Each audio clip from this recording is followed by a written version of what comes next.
So the next item on the agenda is a panel discussion. Right now, I'm going to call on Dooshima, who is our academic relations liaison, to moderate this section. Dosh, please. Thank you so much, Madam Treasurer. Good evening, everyone. Welcome to this special International Women's Day edition of our monthly chapter meetings. A lot of planning and preparation has gone into this, and we're really thankful to our guest panelists for taking out the time to be with us today. I'm going to introduce those I can see in the chat room. We have Mrs. Adaeze Sokan, who is the country director of the UK Nigeria Tech Hub. We also have Mrs. Priscilla Eleje, one of our chapter members, the CEO of Talking Solutions, and also the first female currency operations director at the Central Bank of Nigeria. Also to join us, if they are here in the chat room, they can turn on their video. We'll have Temi, Ajibewa, and Chiaka Ben-Obi, but we'll get started since the time is now, so they'll join us later. So Adaeze and Mr. Eleje, thank you so much for joining us this evening. I think we'll just get started with you telling us a little bit about your background and your career journey. How did you arrive in the positions that you are today?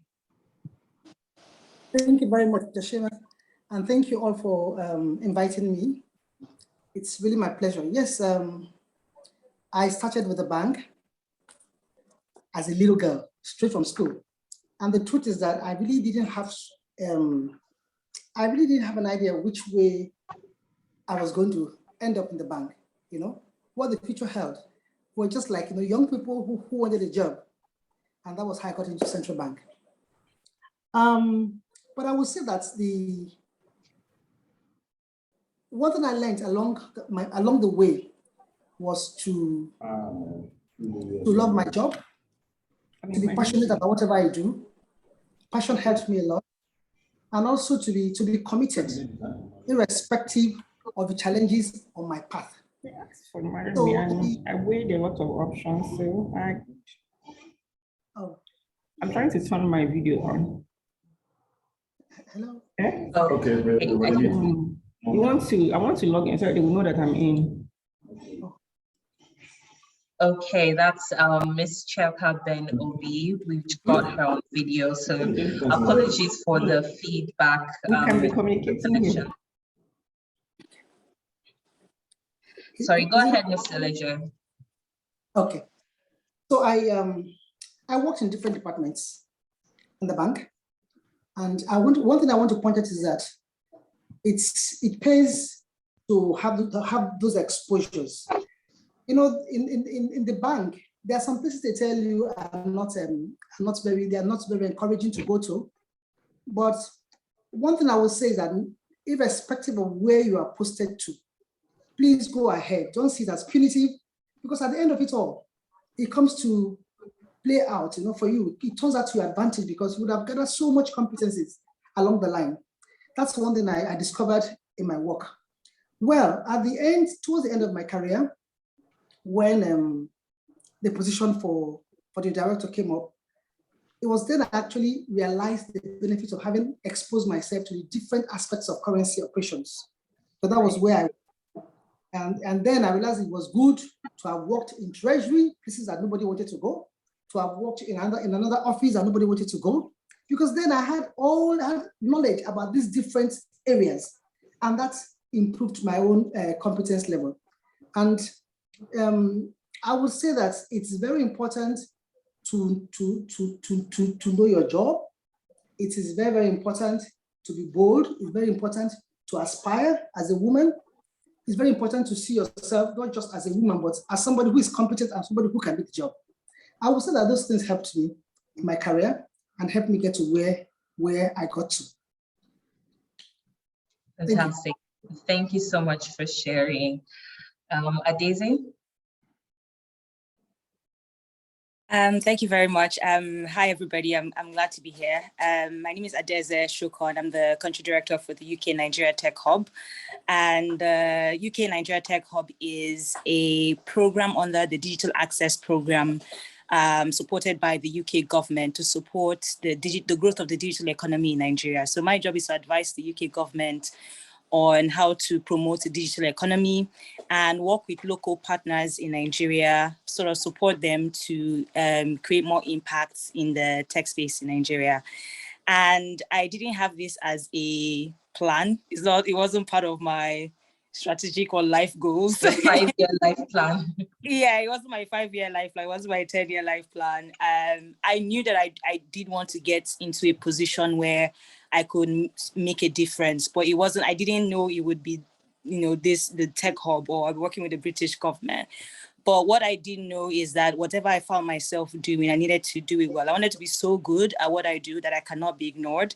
And my journey started out as even writing from secondary school, from my home, actually. My father really instilled in me the character of working hard, the character that it doesn't matter what kind of field I decide to be in, as long as I worked hard and I decided to be the best at what I did, then the sky was the limit. So he supported me through it all. Started out as a volunteer, then met my first boss, a national planning commission where I was working as a personal assistant. I think that was where my tools were sharpened. And by tools, I mean, it wasn't necessarily, I wasn't exposed to, or at the time I didn't know what hard skills or field or sector I was going to play in, but I knew that I needed to have certain skill set, general skill sets, things like how to be confident when I speak in a place, how to write basic memos, how to communicate effectively, how to engage different stakeholders. So at that point, I learned the foundational basics for building any successful career, and that helped me get into tech, So I got a phone call where if a well-renowned technology hub in Abuja, Ventures platform, was looking for somebody to manage its impact arm, and I was called because somebody referenced me. Somebody said they know somebody who is really good at getting things done, and I got into that space, and I just continued to rise until another phone call came where they were looking for somebody to manage the fund that supported tech in Nigeria from the UK government. So I think along the journey is just being, I think for me was being willing to learn, being willing to be mentored. And it was actually men that mentored me. Men raised me, I won't lie. And they opened the door, taught me how to be confident, taught me that I could be in any room, I could attain to any height. And I think that's how I got to where I am. And for me, the journey is just starting. Fantastic, thank you. All right, we have Ms. Chiaka Ben-Obi, who's the Group Lead Digital and Innovation Support Group at the Federal Inland Revenue Service. Thank you for being with us today. The question we had just started with the rest of the ladies on the panel today was to tell us a little bit about your career journey. How did you end up in this role? Is this what you always wanted to do? And the support you've had along the way.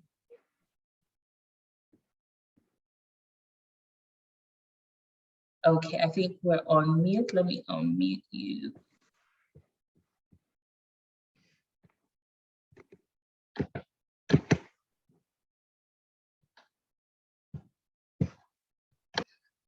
Okay. Jerry, could I please have some support to unmute Mrs. Ben-Obi? Let me see if I can do that. Perfect.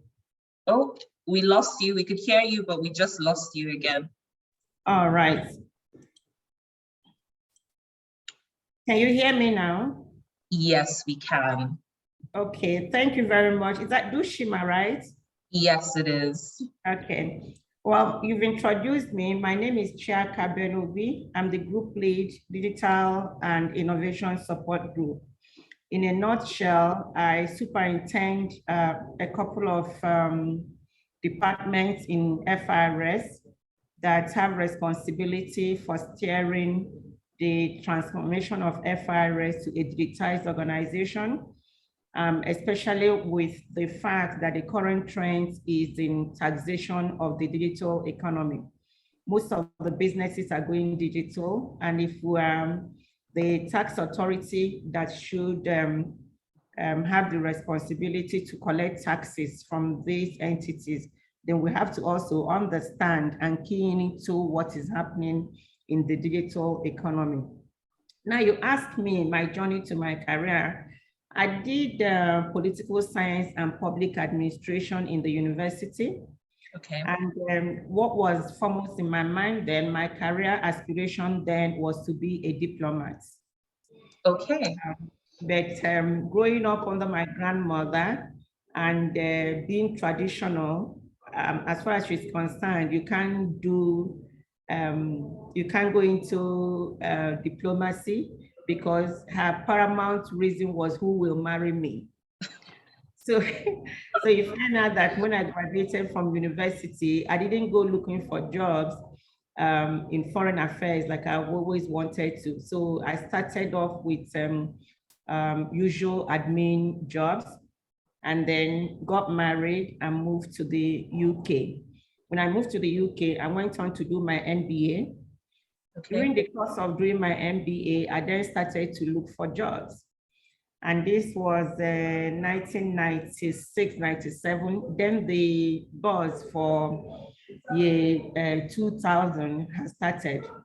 Okay. So there was lots of opportunities in the ICT industry, and it was quicker to get a job in the ICT industry than the normal admin management jobs. So I gradually was taking courses. Like I said, it was just an accident of need, my getting into the ICT space. I needed a job, I need to get a job, and that was fast moving. So I started taking classes in programming and eventually got in to do my master's in information system management. And since then, I've been in the tech space, even as a consultant with Accenture and every other job that I had done. Mm-hmm. And then the move to the government, I started having attraction. The children were not teenagers. I needed to stay home more. And I felt that having a job in the public sector would give me that time that I wanted, so I could spend more time with the children at home. But I guess I was also mistaken because FIRS then was going through the modernization journey. So there was a lot of projects which kept me late in the office, and most of the projects were automation projects. And that's where I have been in FIRS, even though I have moved departments. I have been to the field office as the regional head, the regional coordinator. I was also the pioneer director for change management department until my recent role as the group lead with departments such as the project management office, change management, ICT, and business analysis are under my purview. So yeah, I'm still in the tech. I'm still in the tech field, and the most challenging now is getting to taxation of the digital economy. So that's where we are. Thank you. Right now. Thank you, Ms. Ben-Obi. You hit on an important point, which is my next question for all, when you talked about how in '96 you sort of realized the buzz was building up for, you know, the year 2000, Y2K. Everybody thought all the computers were going to shut down, but you took advantage of that moment to pivot and, you know, take a different path and sort of lean into the trends in the tech industry. One of the things we, want to know from your perspective is, what would you advise women to focus on sort of the skills to acquire today? You know, you talked about the tax industry going digital. You talked about the digital economy being taxed as well. So from your leadership point of view, and for you, Adaeze, as well, what sort of skills do you think women can acquire that will make them stand out in the industry? Well, the trend is moving to artificial intelligence, is moving to robotics, data is defining the future of work. So I believe that women do not necessarily have to chase skills in software engineering, but they can at least acquire skills that lead to where the trend is going. For example, you could also be a business analyst, being able to interpret the needs of the organization, their future needs, and how they can use automation to train a person's behavior. And for example, the user interface designers do not necessarily have to be software engineers. So the trend towards understanding that many of our lives is going to be defined by technology, and acquiring those skills, even if they are soft skills, in achieving that goal for the organization, I would encourage more women to get into that space. Yeah, no, I agree with her. I think one of the mindsets or the mind shifts that happened to me when I got into this space, I had to disabuse my mind that tech was just about software engineering or coding or the hard skills of tech. Of course, that's the main component of tech, because I mean, without the coding and the software engineering and that hard core tech, you can't have the devices that we have or the apps that we have or the websites. So there's obviously that core skill. But I think tech is like it's its own economy as well. And so just limiting yourself to the software part might be limiting in its sense. So there's that part. I mean, I had to learn my strengths that I couldn't code. I mean, I tried coding and I failed woefully. So you don't have to learn the hardcore tech to thrive in tech. So if you're skilled at it, if it comes naturally to you, then of course further that learning and be the best coder or software engineer or AI person there is to be. But then there are other parts like the business analyst, as she talked about. There is policy. So you could decide to design policy and work with, international organizations like I'm working with, or with our Nigerian government, to shape policy that just ensures that we benefit from tech as a country. You could decide to even play as a venture capitalist, as an investor. So there are lots of women who like that tech is thriving. They see that there are startup companies that are coming out of Nigeria. So you could invest. Nigeria's VC space or foreign direct investment totaled $5.2 billion last year. Just total number of foreign investment coming into Nigeria alone. And this was happening at the time when there's a pandemic, when there's a recession, where there's fuel scarcity. The tech sector was still thriving. So there's a financial services part of tech that people could play in. There's the advocacy part of tech, if you're very interested in tech for good. So how do we ensure people have access to internet? How do we ensure lots of people, especially in underserved communities, have learned digital skills, have access to computer, and can participate in the opportunities that tech brings? So there's the advocacy side of things. If you're like an NGO person, an advocate type person, and you can do that, but just focusing on tech. And then there are those that are entrepreneurs, so which we call startup founders. You have entrepreneur energy. You can decide to start up a company. A lot of startup companies are founded by women. I think every year, Tech Points, different tech media circles or blogs release top 10 women in the tech space that are role models that people can admire. So you could decide to start up your own company in tech. So those are the different areas. I think that the key point to note with that is just understand what your strength is, sharpen that, and then let that find expression in the tech space. But the key is knowing your strengths and not just doing tech for the hype of it, but knowing what you're good at. Fantastic. Thank you, Adaeze. Ms. Eleje, your views on what skills women should be looking to acquire to position themselves for the jobs of the future? Well, I would say that it's very important that we should be able to take initiatives. All right. We should be confident about what we're doing at all times. We should be prepared to learn and unlearn all the time. So for me, those two things are very important because things are changing. The world is very, very dynamic. So if we remain where we are, we will find out that we would have missed out on a lot of opportunities and so many things that we can learn So I feel that women should be prepared to take initiatives at all times, especially in the times in which we are now. So I would say that for me, that's quite important. Fantastic, thank you. So this year, the theme for, sorry, Adaeze, your hand is up. Did you have a follow-up to that?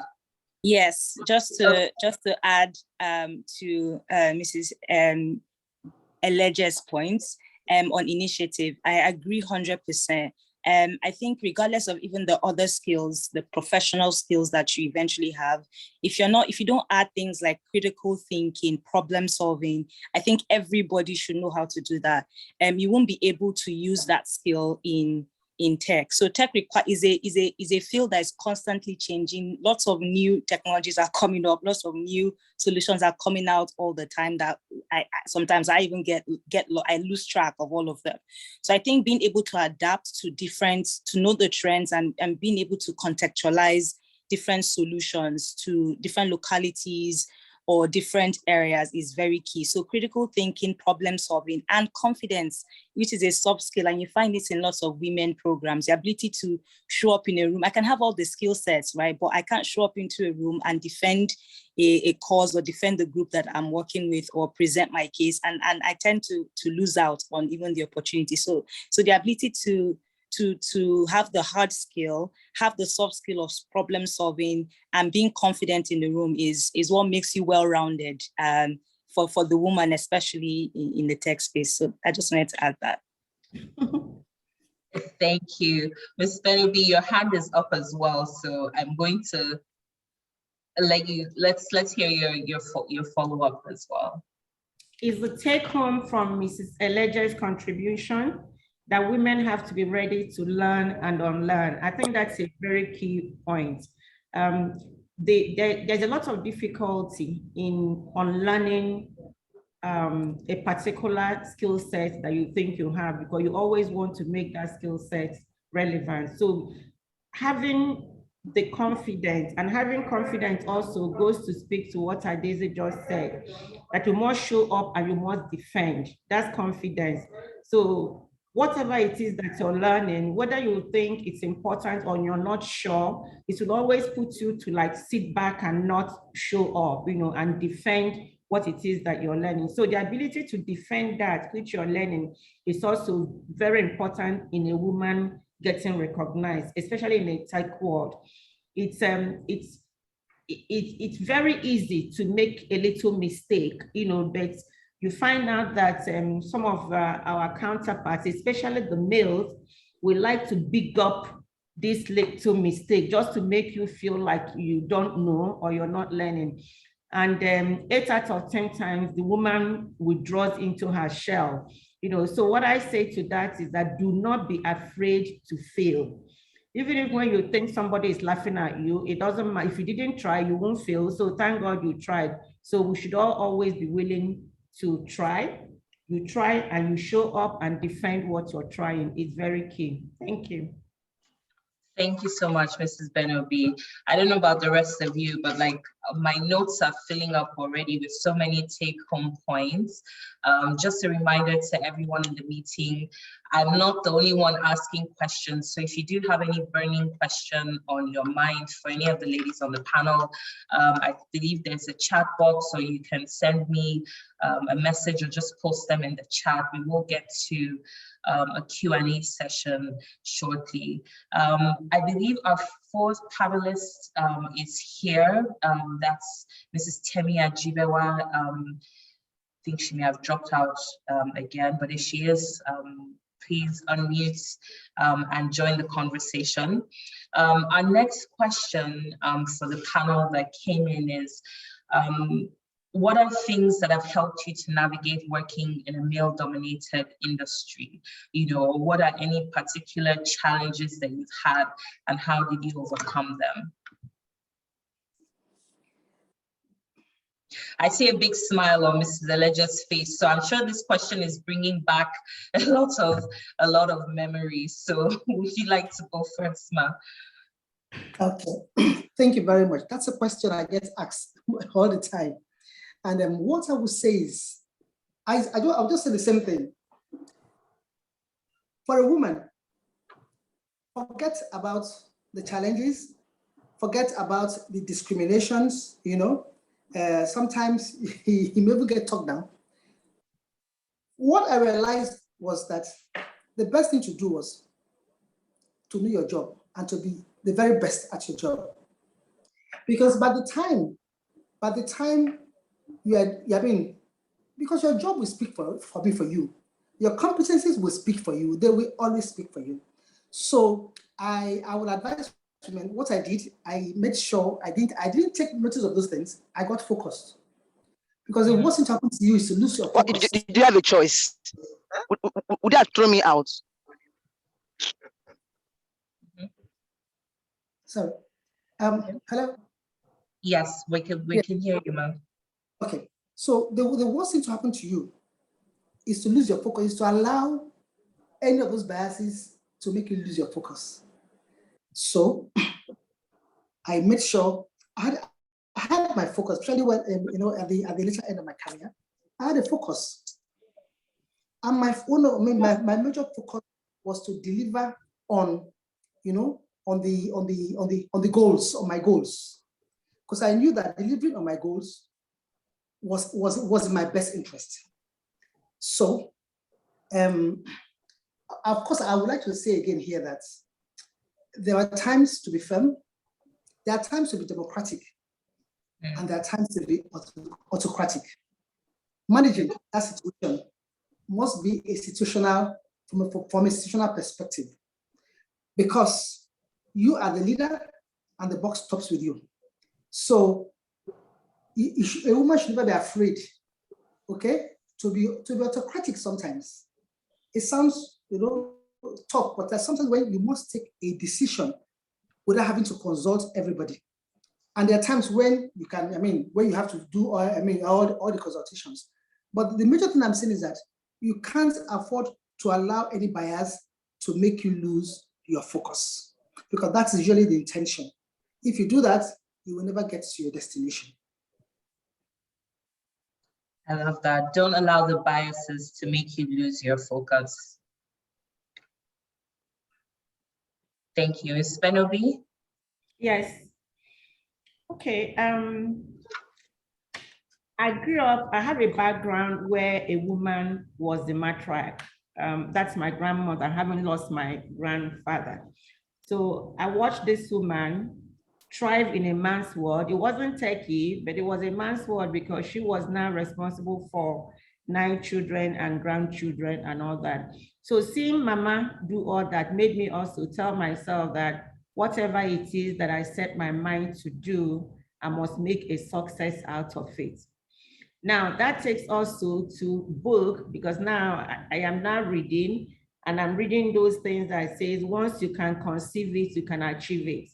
So once I made up my mind to take up on any role or to apply to any role, my key then, like Mrs. Eleje just said, is to focus on that role and ask myself and surround myself with stories of people, especially women who have been in similar roles and made a success out of it. I don't like bothering myself with those who fail, because it's easy for them to tell you, this person, she tried, what did she do? That kind of thing. So I don't even bother myself. I'd rather tell you, but this person did it and this is what they did, what they achieved. So focusing on the targets and ensuring that I deliver according to the targets. Now, it's one thing to want to do other things, which will help you get to wherever you want to get. But if you're not delivering to the expectations and targets that the organization have set, then you're not doing yourself any good. So finding a balance to do those other things you want to do, but primarily deliver according to the target and expectation is very key in surviving in your career and moving ahead. So I've let those form the framework in which I navigate through. Fantastic, thank you. Yeah, I think they both hit it on the nail, honestly. I think for me, I've never really, I always struggle to talk about women issues, and I'll confess that, because not because I don't know that women go through some sort of discrimination in the workplace or in life in general. It's just that I actually haven't ever experienced it myself. And at first I used to feel like, okay, because I haven't experienced it, I don't want to talk about it because I might not be able to empathize with those who have. But I started to reflect a bit more, and I realized that I should talk about it, because probably the reason I haven't experienced this is because of, one, the mentorship that I got. I really got support from men. And as much as we don't tend to celebrate them a lot, we should. I mean, you do have some, and they are very rare. They're not a lot, right? But you do have some men who really, sort of pave the path for women to thrive. And that's the example that I have in my life, from my father to my bosses, the bosses that I've worked with who have become my mentors, to even friends who have encouraged me, to the point that I get into the room and I can't see, except for our biological differences, right? I can't really see the difference. And I think it really gave me a lot of confidence. So I go into a room and I'm really confident, about getting stuff done. I don't feel entitled because I'm a woman. I feel that I should be given the same promotion and the same support and the opportunities because I can, not because I'm a woman, because I'm actually good at what I'm doing. So that's how I see it. And I think that the support that I got along the way, the fact that personally in my mindset, I have sort of taught myself to be confident.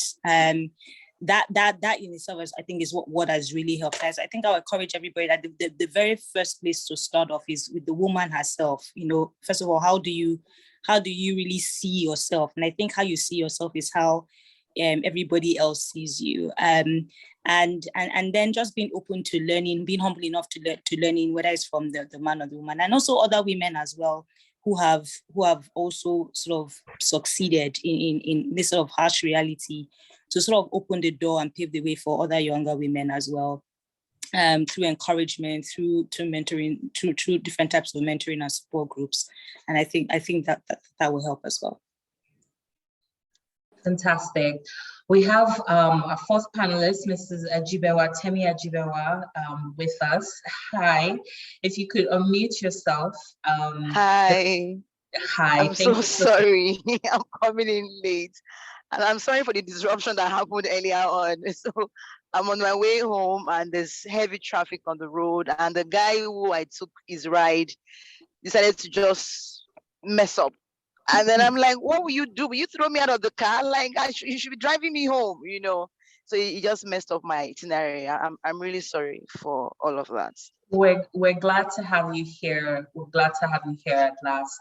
The question that we just went round with, what are some of the challenges that you face in the workplace and with your work? Yes. And you managed to overcome them? Yes, I think my experience is close to that of Adaeze, Sokan. So I don't have any any sense of recognition of any bias against me, right? So it's not something I can say I have felt. I have worked with male bosses, at least 3 of them. My very first boss was a man. I was with him for like 2 years. My second boss was a man. And when I was leaving, his wife was begging me to stay. And then my third boss was a man that when he brought me on, he said he would not pay me salary. He would give me a stipend, I think 7.5 or so, and that he would place me on, what's it called now? Profit sharing. So, and for me, it was a stretch, but these things trained me. And so it will go back to what Adaeze said, that there has to be a personal conviction about yourself. That self-definition, self-mastery is very, very important. The moment you are able to, you know yourself, you have a full idea of who you are. Hardly would you allow anybody to mess up with you, right? So that's been my own experience And I'm really grateful that all my mentors, so I have about 5 mentors, and they're all men. I think I have just recently one female mentor. So I've really enjoyed that thing. And when they say, oh, what a men dominate a space, I don't see it. I like everything is equal. But of course, that doesn't mean that I cannot empathize with other women. So what I do in my work is I work mostly with the women who supposedly I won't say disadvantaged, but majorly women who are forced to become homemakers because they have to raise their kids, they have to stop working, they become housewives, right? So my work entails working with them to train them, to empower them to start online businesses, right? So I think that's just about it for me on the question you asked. Thank you very much. Thank you so much. Thank you so much, Temi. I think you kind of hit the nail on the head, leading us to our next question. Wherever there's a gathering about women, of course, one of the major challenges we all have is managing balance between professional development in our careers and raising families. So one of the questions that came in is that how have the ladies on the panel managed their families, remote working, still progressing with your career? I think Ms. Ben-Obi spoke about that earlier when she thought she was slowing down by going into the public sector, but she still ended up having quite a high pressure job. So ladies, how have you managed to balance it all and cope with raising families and your careers? Is that for me? You said ladies. Yeah, anyone can if can go first to take a shot at the question. Okay, please allow me to do that. So I will start from. So initially, when I began my business, my husband could not understand what I was doing. I remember this night when I was working on my phone because I'm a mobile person. I work online majorly on my phone and on my laptop. And there was this night he could not understand what I was doing, and my husband took my phone and smashed my phone. Like he smashed it. And I was like, what? He said, what are you always pressing your phone? He could not understand. And then I spoke to a beloved senior of mine in the industry. And she said, what I have to do is called family life integration. She said it's that there is no balance. I have to integrate my family into my business and all of that. So I learned the one thing she said about registering my company in both mine and my husband's name, or with my children. So that really helped us, initially. Then I showed my husband that I was not making money for myself. I was making money for us. So one of those days when, my weekly income could be like his own 3-month salary, right? And then from there, he saw that, okay, I was not being very responsive with finances in the house. At a point, I volunteered to take our family on our very first family vacation, international vacation, right? So I sponsored the whole thing from the visa to the to the tickets, the hotels, everything. Then my husband felt like, okay, wait, is this still your same business? I'm like, yeah, it's the same business. Even down to my mother-in-law, right? So what has really worked for me, I'll tell you, is that's family life integration, where he's involved. I talk about my business, my story, what I'm having issues with, what is not right with me. Like, he's actively involved in my business. He knows what is happening, and that the money is for us, is not for just me, right? Because what gives me pleasure and joy is I'm able to do what I love. I'm able to do my work, right? So I learned that whole integration. Then one thing that also helped me is not forming superwoman. Right. So what I cannot do, I make it a joy. I make it a habit to hire hands. So housekeeping, laundry, market going, everything. I ensure that I spend my money to give me the peace of mind I need, so that the time I have, I'm able to spend with my kids. I have 2 boys. I'm able to spend with him, right, without bothering my head about those other domestic and family, responsibilities that are calling my attention, so to speak. So that's how I have been able to manage. Thank you. Thank you, Temi. Okay, I would like to say that it gets tougher as you get higher. Okay, but even then, as a young person in the bank, I had always taken my kids to school. I knew I wouldn't be able to bring them back because of traffic and everything, but on my way to work, I would drop them in school. So in the morning, we get to chat, talk a little, you know, just spend some time together.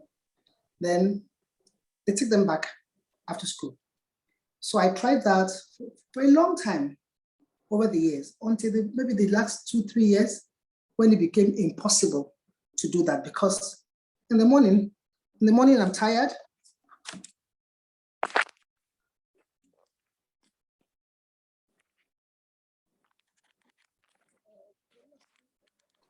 I think.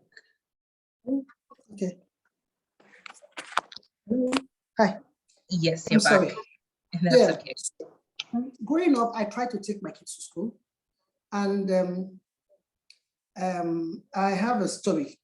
There was a trip I had to make, and my first daughter was a baby then, where she was quite young. Then she woke up from the bed, and I found her looking for her daddy instead of for me. I tell you, that nearly broke my heart. I said, why would a child lying with me on the bed get up and she's calling for daddy? I tell you, I was so sad. I said, oh my God, something was wrong at home. I had to call my boss. So there are times when you really have to tell your boss you cannot do an assignment.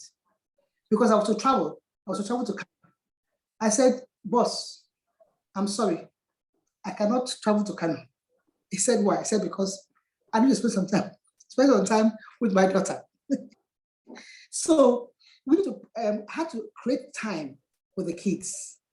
And as I got more, I had more responsibilities. What I did was, our vacations, I took my vacation every year, no matter what. Every year I took my vacation. Of course, as I got older, you know, I couldn't take my 6 weeks. Now 2 weeks. For those 2 weeks, look, we cherished it. We made sure that we spent that time together. Of course, as much as possible, I try to discuss my job with my family, you know, with my husband and with my children, those things that you can discuss with them, so that they understand, you know, they understand your own challenges and everything. They can, you know, they can be part of your work. And that was why when the position came up, I tell you, my husband was praying, my children were praying, because for them, it meant a lot to them. It was very funny when I got a phone call and somebody told me, it was my daughter's friend, her mom. She says, Madam, I'm calling to wish you good luck. I'm told that we are going for an exam. I said, oh my God, the whole world knows I'm going for an interview. So they were part of the process. They were part of it. So that helped them, you know, when I had to be away or when I had to come back later than possible. But the summary is that the time you have, the little time I had, I tried to spend it with them and, you know, make it a quality time with the children and with my husband. Fantastic, thank you. I really like what you said about, even though you were busy, you know, you found a little pocket of time that you could spend with the kids in the morning on the school run. So I think for a lot of women, you know, we just feel, oh, if I can't do everything, I can't do anything at all. But there's always something little that you can do that will be meaningful to your children and your family. Thank you.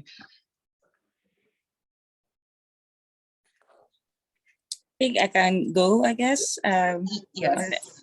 Okay. Yeah, no, I think for me, at first, I had mommy guilt at first. That was with my first son. So I actually resigned from work because I couldn't, I just felt something was off. And maybe because there were other women telling me, you know, there were different things, because I am a workaholic. So I think I let it get to me. So I figured, okay, let me just resign and just try and sort it out. I mean, it was my first time being a mom and everything. And so I did that for about 6 months, and I started getting restless again.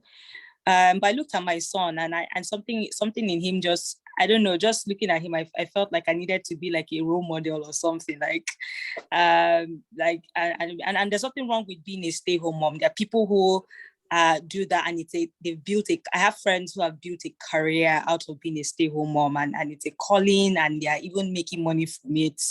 And I mean, if you meet them, you actually want to be a stay-home mom, the way they're ambitious about that role. But it wasn't for me, even though I tried it. So then I said to realize that being a mom meant that I needed to be in a position to mother my child and nurture him and provide for them along with my husband. And so I had to get rid of that guilt, get into a place where I created a support structure. So like Temi said, having great nannies, I know people have had it rough with nannies, but I've been lucky to have like really good nannies, just be there and not just leave them to parent. I'm not there in the house, but I'm still parenting in a sense, because I put in structures like there's a meal timetable, there's when they come back from school, there are things that they have to do, and I'm checking when I come back, I have to make sure that those things are done. My husband comes back early, he has to make sure those things are done. So creating that system that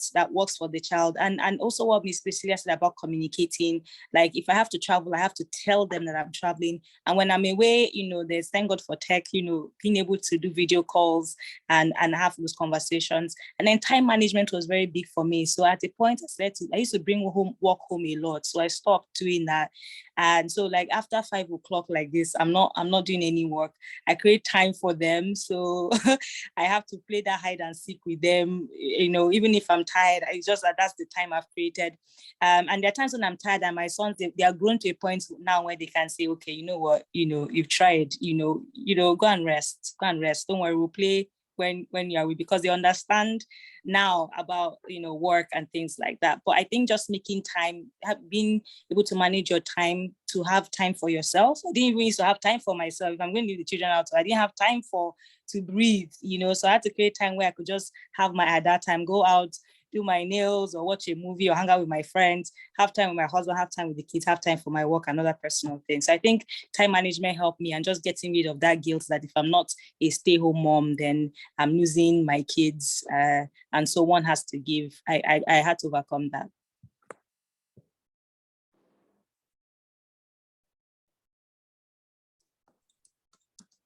Do you mind repeating that question, please?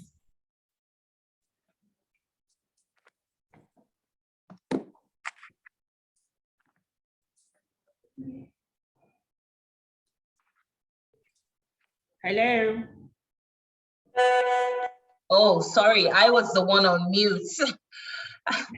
I was saying the question, Ma, was that how have you managed your family as you've grown through your career? I know you mentioned earlier that you thought going into the public sector was going to, help you slow down a little bit. So the other ladies were just sharing the things that have helped them and the sacrifices they've made, raising family and progressing in their career. It was, for me, it was I think it was my biggest challenge, being a career woman, because at very critical stage of my life, I became a single parent. So juggling with being a single parent, having a career and having young children, I can, today, even with the children, they have all grown. The last is 23. Wow. The first is 29 and the second is 27. So when we all sit and talk about it, they even tell me, Mommy, you tried. It was a pang of guilt all through my life until I got to a point where, thank God, they have all grown. They spend a lot of time with nanny. Having a good and comforting nanny arrangement was key. But there are also times that the nanny has to take off to be on vacation, and it became, I can tell it was a nightmare. But I think having your family, my mom sometimes comes, we were in the UK, she would take off time and come and spend as much as 10 months, with us, just to help me through. Meanwhile, when she was coming, she probably had it in mind that she would do 3 months. But coming back and seeing the long hours that I work, it becomes a challenge now. How does she go back? How does she leave me, leave the children, and then go back to Nigeria? So it was my biggest challenge, but I have a lot of friends who also once in a while support. When they're on vacation, they help. When their own parents or mom is around, they help. So I do the same. So having that network of friends who you can also cooperate with, provide support, and they provide you support was very helpful to me as I grew on through my career. Fantastic. Thank you so much. All right, just a reminder to everyone who's recently joined on the call. I see a few more people have joined recently. You can submit any questions you have in the chat box. There's a Q&A box. I will be going through them shortly. So the theme for this year's International Women's Day is breaking the bias. And our next question is, how are you challenging gender stereotypes and bias in your own sphere of influence?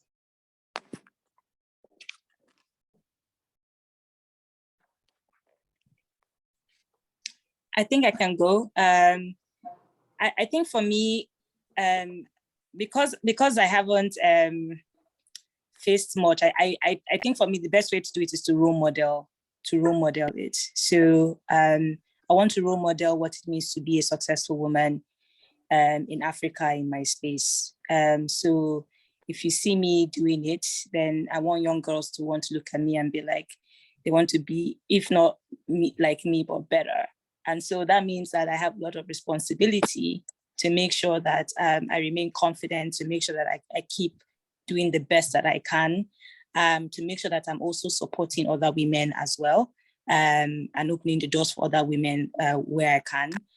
Because it's also very strange that we talk about women, right, and us breaking the bias, but you find that women are also not as supportive of each other, which is actually my own bias. That's actually the bias I have faced. So I haven't found women very supportive of me in my experience. And so I think for me, it's just being that role model and ensuring that that I'm somebody that people can look up to, and then I can open doors for everyone. That's how I choose to break the bias.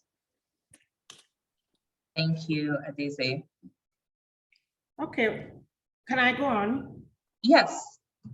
All right, I think I had my biggest eye-opener in 2006 when in supporting other women and then looking up to some other women who are up there.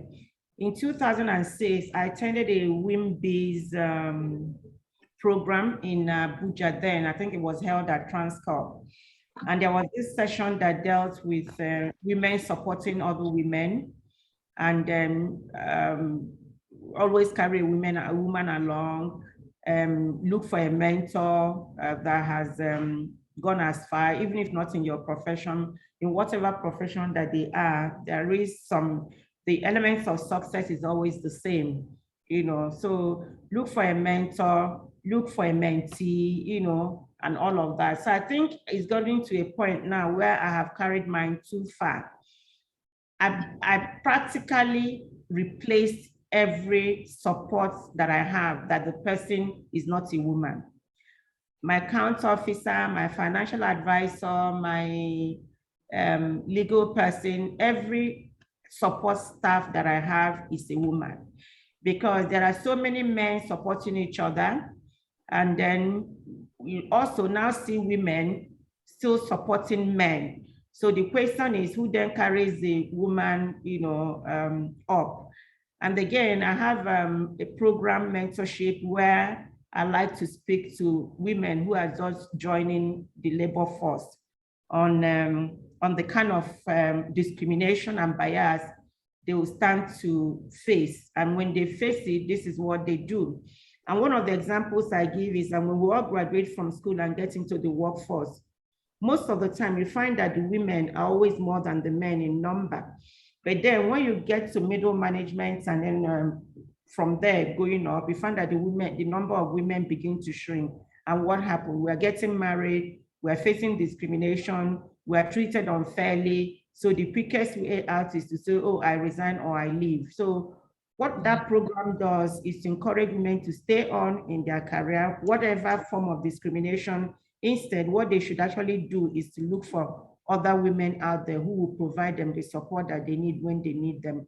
And I have mentors that I have people that mentor me as well, and it has been very useful. There were times I had cried in a room because of treatment that I've gotten at work. And then the first person I normally run to after leaving the bathroom is to my woman, the female mentor that I have. And they walk me through that, and I come out very energized and ready to even do better than I was doing before. So that has been how I've been coping with supporting other women and getting support from women who are there before me. Fantastic. Thank you so much. Well, they've said most of it all, but I will just simply add that for me, charity begins at home. I have 2 daughters, and I think it was Adaeze who spoke about being that role model, okay? Letting them know that there's actually nothing that they cannot be if they apply themselves. Making sure that they're not discouraged. When they're discouraged, you are there to support them, okay? Again, they're women around. They're not like our colleagues, you know, but they need assistance. They need a little financial assistance in their business. They need the connection to where they can have financial support, because sometimes you can't do all the support yourself, okay? So when you have those people, such people, what I do is to connect them to those who can assist them, those who can train them, those who can empower them also financially. And of course, there's another aspect which I am very much interested in, is in our psychological well-being. You know, my sister just spoken about how sometimes she's had she's broken down at work, but there's somebody there to support you, to support you, you know, and encourage you, because those things affect your mind, they affect your confidence, they affect your psyche. So it's also important that we are there to let them know that it's okay.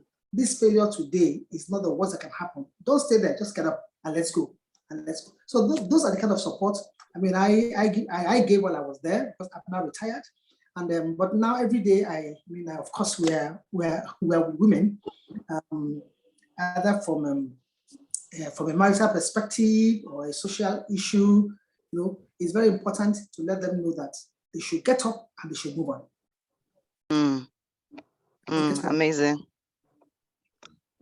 That mental resilience is really important. Temi, please go ahead. Thank you very much. So a couple of things I've started to do to break the bias and really help women. So first, I'm also close to the extreme of Madam Chiaka, where all my staff members, so I have 4 permanent staffs and they are all women. And then I take in a lot of women, right? And then I go to secondary schools. I speak to young people, to young girls in particular. So I know I've written to over 500 secondary schools in Nigeria. I've written to over 300 in Lagos, over 200 in Abuja, and I write to ask for them to allow me speak to their girls on social emotional learning. And there I talk about my story. My story is a very interesting one, where I grew up with a single mother, because my father had asked her to abort my pregnancy. And she was 28. She said she would not do that. And so she chose to give birth to me. And I suffered from rejection, most of my life, until I sought my father when I was 17. So this opened me up to low self-esteem, looking for sugar daddies, you know, having boyfriends who were way below me, because I just lacked all sense of identity, because I was looking for a father in the men around me. So I go about sharing the story to girls, and they come to me, they're crying, like, you know, my daddy is this, my daddy is, I like, don't worry, I understand. So And I preach that you are amazing narrative to them. That doesn't matter what I mean you've been through. There's a reason for your story. So I go through that. Then I also in 2014, I discovered a business model where you could start working from home. Right. I press more on the learning, and the guy I asked to teach me said he would not teach me. That teaching me would amount to him setting up competition against himself. So I went onto Google. I sought the business. I failed. Of course, I lost money. Then later on, I was able to get one person who taught me eventually, and I was able to build my business capital from 10,000 naira to over 1 million naira within 4 months. And that was how I founded the Millionaire Housewife Academy, where we now dedicate ourselves to teaching women how they can leverage technology, internet particularly, to make money from home. And so far, we've built a community of over, let me say, 16,000 women who we have now taught, to start online businesses. We run workshops. In fact, I have a workshop tomorrow in Abuja we call it 7-figure online business workshop, right? And then you also have another one in Lagos in a month's time. So basically, I go about sharing that I have worked from home like majority of the last 8 years now of my business career. I never had any office, right? And then, so now I'm also helping other women to start something from home. You can become a VA from home. You can work in Singapore. You can work in China, even while in Nigeria, all by leveraging on these important platforms where you can sell your knowledge. It could be as simple as transcribing English to your mother tongue.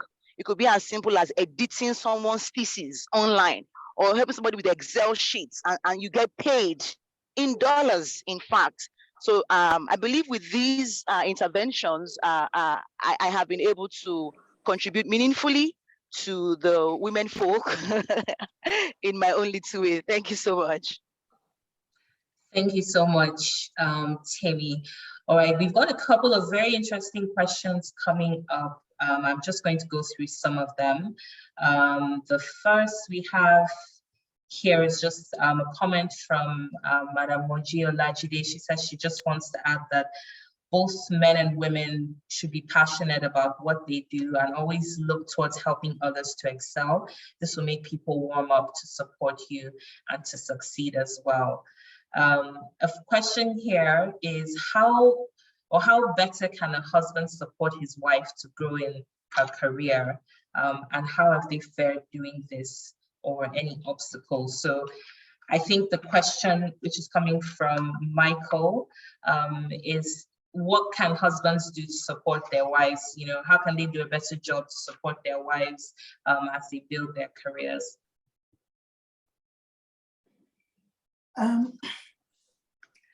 Well, maybe that should have been coming from one of the men. But I would say that, yeah. But I have been. The word is not lucky. I've been blessed. Okay, my husband he's been very supportive all through my career. I mean, he's a family-oriented person, so taking care of the kids, I mean, was not a problem to him because he loved to take care of his children. So that when I'm not in, it didn't affect him, all right? He didn't feel that I had left the job of looking after the kids to him. So I would say it's very important for the man at home not to feel that his wife is abdicating her responsibility. Because if he feels that way, it will cause a strain. It could cause a strain in the family. Again, I would say it's, let me talk about myself specifically. He believed a lot that a woman must develop herself. I will tell you, like ISACA, I mean like CISA, I took the exam just sometime, I decided I should try something else, something different from what I was doing. And because he keeps telling me, he says, listen, it is better you have a certificate you don't need than tomorrow you need a certificate and you don't have it.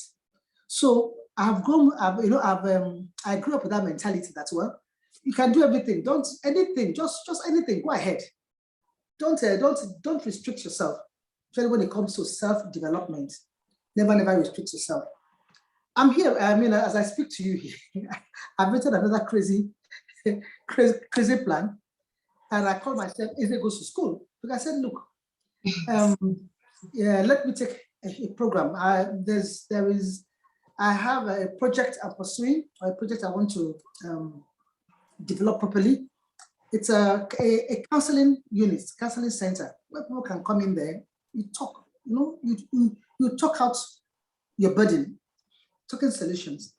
But I realized that I've been out of my background actually is in psychology, okay?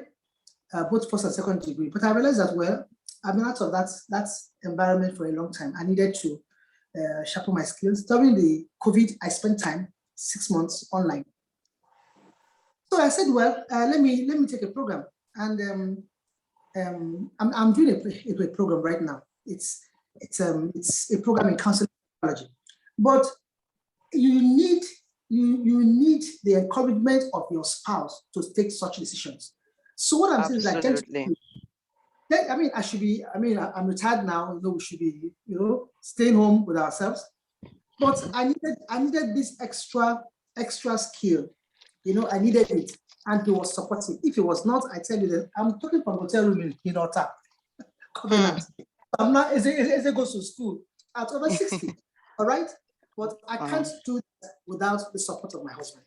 So if I would encourage the men, please don't feel threatened by your wife. I think that's another problem. Yes. Don't feel threatened. My other sister said her husband understands that whatever she's doing, it is for for the family. All right. So she had her in. Yes. I told them in the tail end of my career, I realized I said, look, if I get this position, it's not only me. It's not my name that will be on the it's not my father's name. So true. So I guess that also that was why for them it was so important, because really it's not my name. So let the men, I encourage our men, please get involved in what your wife does. Okay, that's a way to support her. If you really truly get involved in what she does and encourage her. And of course, when she fails, there are times that we fail. There are times we come back home and it's like a terrible day at work. If you come back home and there's nobody there to that you can talk to, you see, it makes a lot of difference. Maybe I should stop there. Thank you so much. Okay, sorry, please. If I could just add a little to that, please. So I'm a woman who has greatly enjoyed the support of my husband. So my husband, we don't just call him my fan. He now calls himself my AC. And literally, my husband serves like AC to me. He makes me feel like the sole reason why he's alive is to support my mission. And I'll tell you 3 things that he does call for me that any man, I think, a woman would appreciate is: number 1, my husband never ever abdicates domestic chores to me and say, oh, I'm helping you. No. So him washing his plates or him sweeping or mopping or bathing the kids, he never ever says, I'm helping you. He believes he's being a parent. He's taking care of his children. So we've been married for almost a decade, and in the mornings, my husband bathes our kids, get them ready to school, and he comes upstairs with a cup of tea or coffee for me and say, hey, baby, how are you? Like, it's a no stress zone for me. So I think if men can be a little more domestic, so the ratio of women who enjoy domestic activities, they're about 8-2. 8 being those who don't enjoy it. Yeah. 2 being those who enjoy it. So I don't like to cook. Like, cooking wears me out. So my husband allows me to get a cook to cook or to order for meals and things like that. I think you can also do that as well. So washing, cleaning, those things, you can get help if you don't think you can help. All right. So those are the things that really make me. And then, like Miss Priscilla said, when you do fail, don't come with that attacking, you're a failure, No, no, no, no. Try and be a father. And I would like to say this the way Paul said it in Ephesians 5, that the way Christ loved the church, and gave himself for her.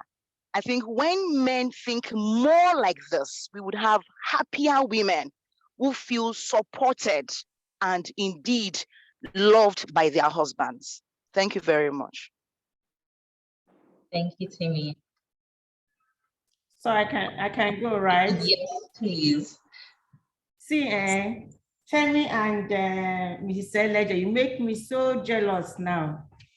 Most of my career years, I was not married. In fact, one of what break up the marriage was also asking me to leave my career. So I didn't have any such support. Well, recently, I only got married about a year ago. I got remarried. And I'm having so much support at a time that I don't need it. And I'm asking myself, why didn't this happen much earlier than now? Yes, I can tell you, having the man support the woman during the years of her career, there is nothing more beneficial than that. In fact, it's more rewarding than even having a child. I can say that for facts from my experience in the last 1 year. So for many of us that had enjoyed this support from the time they got married, I say, well done. Please celebrate the man, whichever way that you want to celebrate him. Thank you. Thank you so much. We've got a follow-up question here, which relates to what we've just talked about from Ahmed Salah. And he says, what advice do you have for women that overdo it by not having time for her husband again, by being engrossed with her business?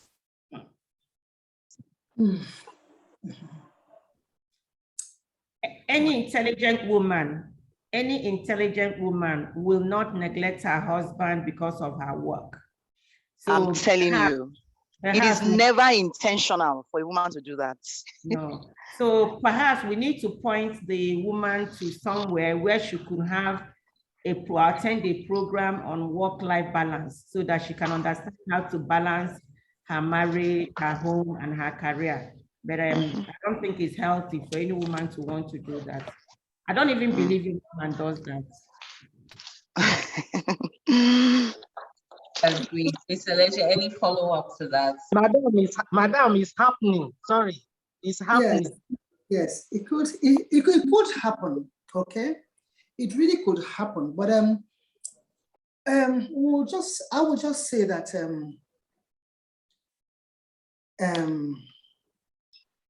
she needs to sit back, and prioritize, her life, because you have a marriage and you have a job. Hello.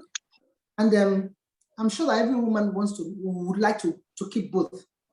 So I will give you a typical experience I had, a true life experience. When I was posted to Abuja. Hello.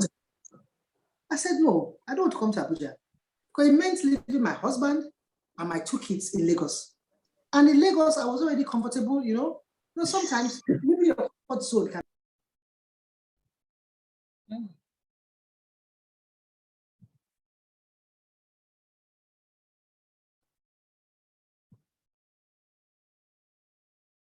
I think we've gone on mute.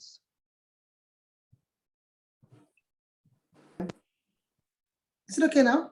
Yes, it's okay. We can hear you now, ma'am. Okay.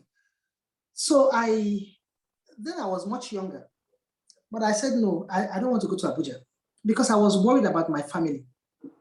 Okay, I had a baby that was about 2 years then. And I just didn't feel like, I didn't think, we women, I'm just trying to tell the guy, most women will not want to lose their home on account of their career. Most women, all right? So if it is beginning to happen, I mean, if it's happening in a family, it's most of the time it is unintentional. Well, like I said, no, I will. So I called my director, I called my boss. I told myself I would just resign. I'll retire. I'd spend some time. Anyway, I had qualified to be pensionable and all that. So I thought it was good to go. But a few things happened, and I didn't get that. Okay, to be specific, when I called my boss, I was told I should call him back in 15 minutes. What I wanted to tell him was, please leave me in Lagos. And if he said no, I will leave. I want to, mortgage my family. Mm-hmm. So, but while I was waiting to make that call in the next 15 minutes, I called another of my bosses whom I felt he could speak for me, my immediate past director. He said, no, madam, go to Abuja. You don't say this over the phone. But to make a long story short, that particular day, I got a phone call. I got a phone call a text that changed my entire life.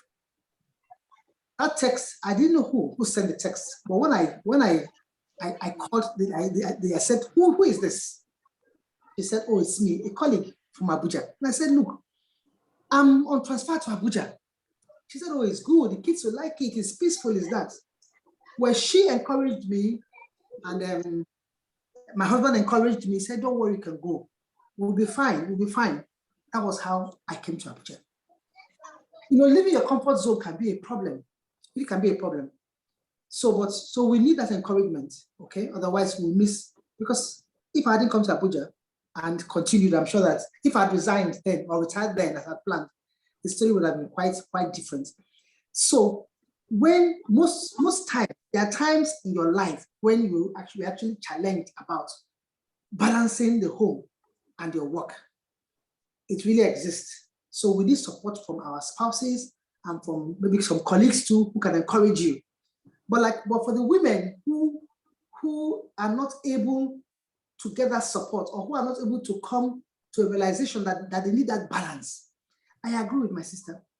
They can be sent on some courses. They need people to mentor them. They need to come back to reality, all right, so that they can get the best of both worlds. So I think that's what I'm saying. But really, the question is correct. There are instances where we women have a little, unintentionally maybe. Agreed. Thank you so much. But I think this next question I'd like you to answer, which is someone is asking that, don't you also consider that in some instances, certain limitations experienced in the workplace by women are attributed to their mindset? You started speaking about, your psyche and your mindset earlier. So what can women do to build up that confidence in the workplace? Because some limitations truly are, it's your mind, not really your environment. Yes, I think I will say that most of the time we are our own limitations. We limit ourselves. One of the things I do, I try to encourage myself no matter the limitations around me. Every day I speak to myself. Say, Priscilla, there is nothing that you cannot do. I will say, through Christ that strengthens you. I will share something with you. When I was waiting for my confirmation, of course, hard work is so important, and having mentors. Like I will say something. In CBA, we're actually blessed to have a management team that allows women, to have their voice, and they encourage women. If they find that you have a capacity, you can deliver, they encourage you. All right. So that's something I must say. But the point is, even if you have the best mentors, or you have the most encouraging team, if you don't deliver, you are in trouble. So you should be able to be the best that you can. You should be able to deliver on your assignments, on the goals set out for you. Now, encouraging yourself, I said, is very, because people can discourage you. This will discourage you. But in the heat of waiting, when I'm traveling, you see me, all I have are papers and this and that. In the plane, I'm working and everything. But let me tell you the truth. In between all those, I will bring out a paper. I will be signing. And I will say, Priscilla, this is how you will sign the currency. This is how you sign. So I was speaking to myself. When I'm low, because sometimes you are low, it's like, oh my goodness, it's so long. I will tell myself, no, you can do it. Don't worry about it. So you must speak to yourself. You must encourage yourself. It doesn't matter who is the one encouraging you. I will take it. I will sign. I say, yes, on that day, this is how it should be. You know, because you must talk to yourself. And for me, it works. I believe in that, okay? I mean, I'm told in the Bible that, what's his name? He recalled his past victories, all right? Joseph. So I remember the hurdles I've successfully overcome. And I said, no, this is just a hurdle. I will overcome it. So I encourage people, as people are discouraging you, please encourage yourself. Encourage yourself and refuse to be what? To be discouraged. That's just a few things I need to, I can say. Thank you. Thank you, Mr. Eleje. Ms. Ben-Obi, anything, did you have a follow-up to that question as well?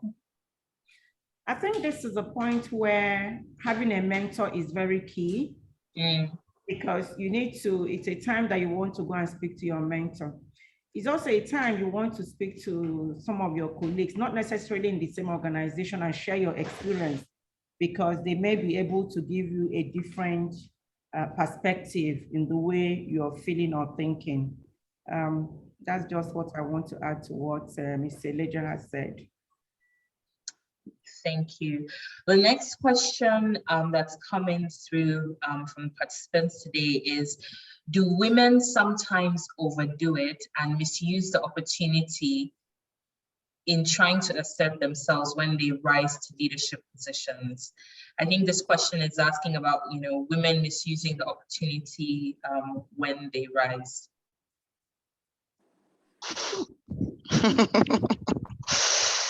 Okay, yeah, let me just say just one thing to that. I don't think it's a woman's thing. I think it's a human being's thing. You know, there's this saying that power corrupts, absolute power corrupts absolutely. And it's a case of money is a tool. In the hands of a good person, it will do good things. In the hands of a bad person, it will do bad things. The same way power is a tool. In the hands of a good person, it will do good things.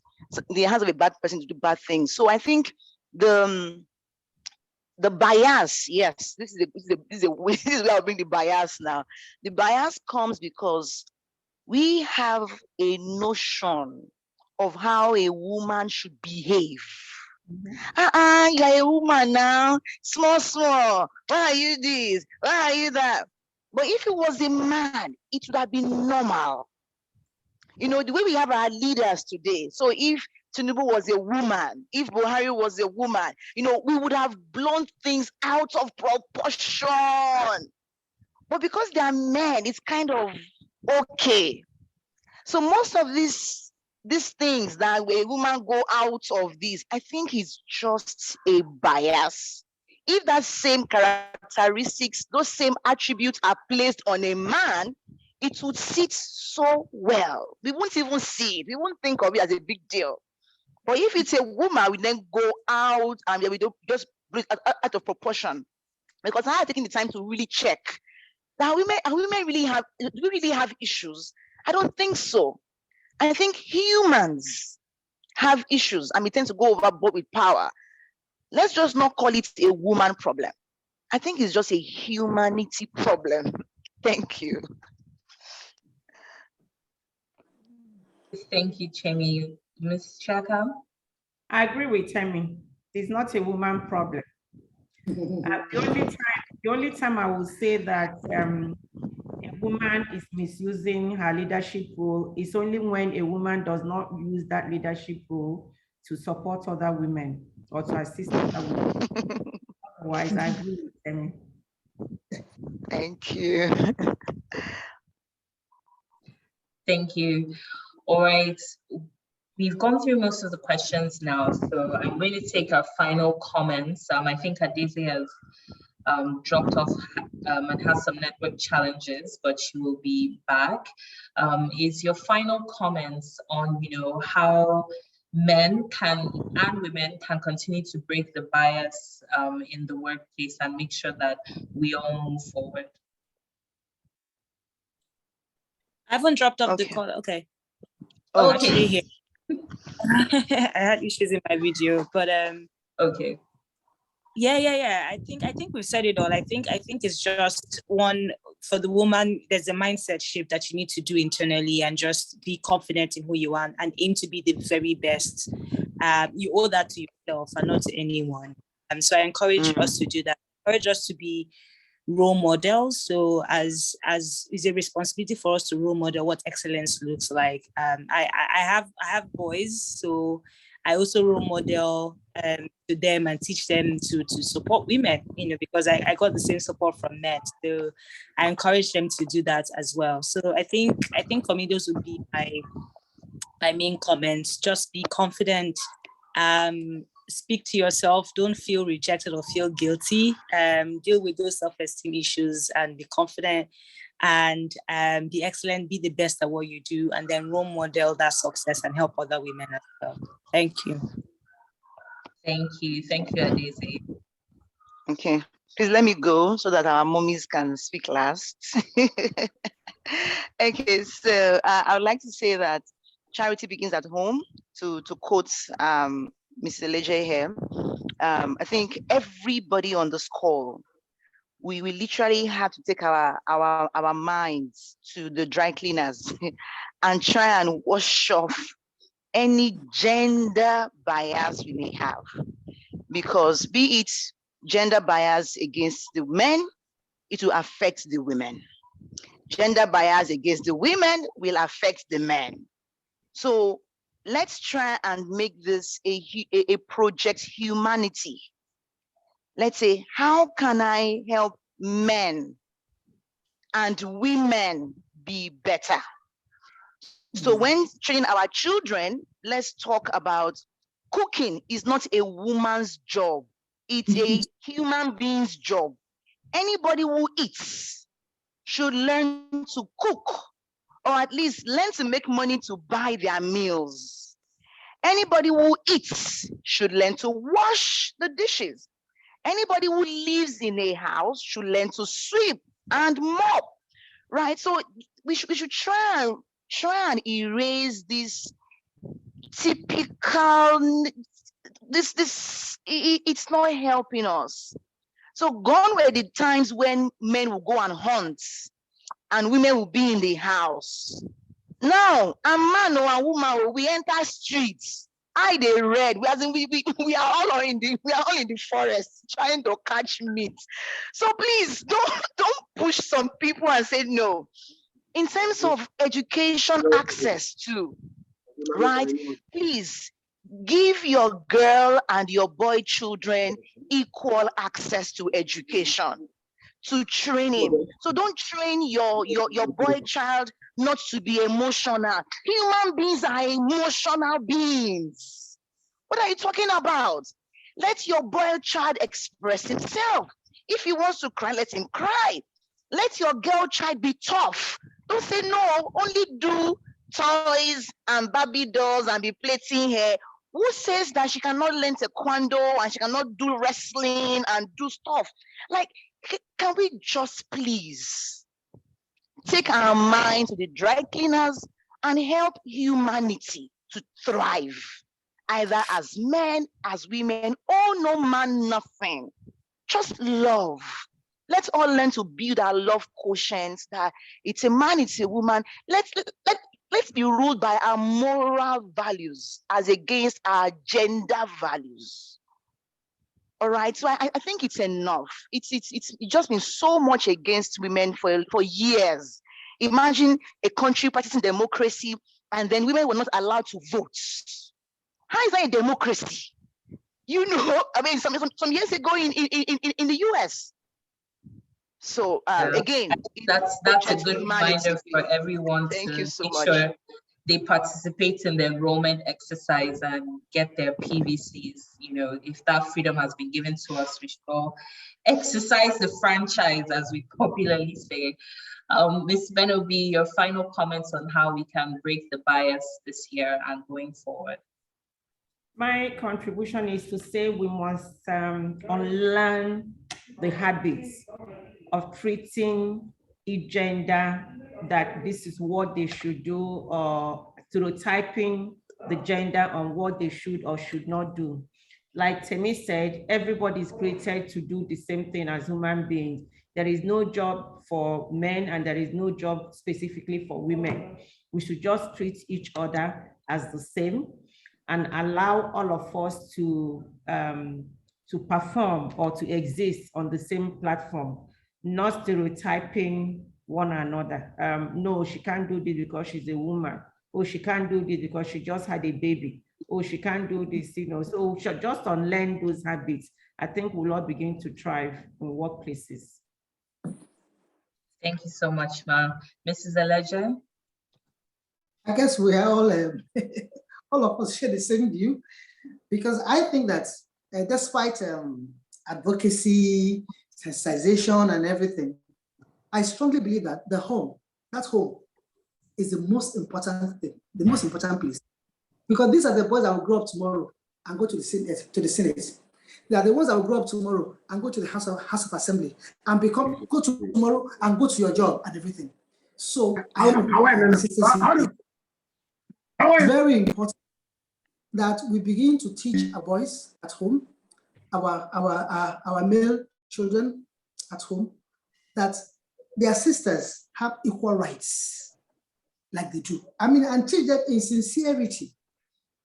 All those traditional beliefs that we have as actually a big problem, a big bias for us. Let us begin to debrief our children, because when we're able to do that, then we train.